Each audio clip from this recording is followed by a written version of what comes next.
জনরব media, জনতার কথা বলে। নমস্কার, জনরব মিডিয়া থেকে শুক্লা গাঙ্গুলি।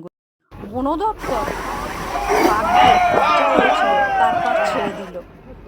16ই ফেব্রুয়ারি আমরা সাংবাদিকরা কলকাতা থেকে ও নানার জেলার থেকে চলে গিয়েছিলাম কালনাগিনী তটে পিকনিকে। আয়োজন করেছিলেন মন্মথপুরের প্রণব বিদ্যা মন্দির। চলুন আমরা একটু খাওয়া দাওয়ার দৃশ্য দেখাই। সপরিবারে সাংবাদিকদের সঙ্গে তাদের পরিবাররা এই বনভোজনে আনন্দ উপভোগ করল। এই আনন্দটাই আমাদের কাজের উৎস। আর এই কাজ সপরিবারে আসার ফলে পরিবারের লোকেরাও জানে যে তাদের দাদা, ভাই, দিদি বা স্বামী কি কাজ করেন, কোথায় যান, সেই আনন্দ উপভোগ করা।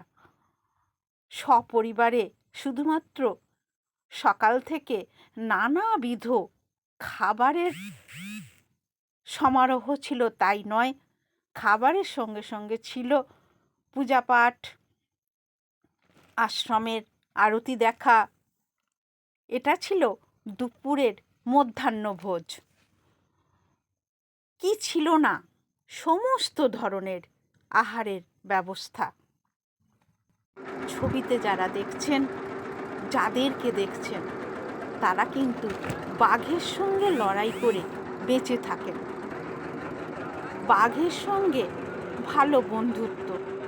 তারা বুঝতে পারেন কোথায় বাঘ আছে, কত দূর গেলে ঠিক বাঘটা দেখা যাবে। এরপর লঞ্চে করে চললাম নদীপথে ভ্রমণে। এ এক অনাবিল আনন্দ।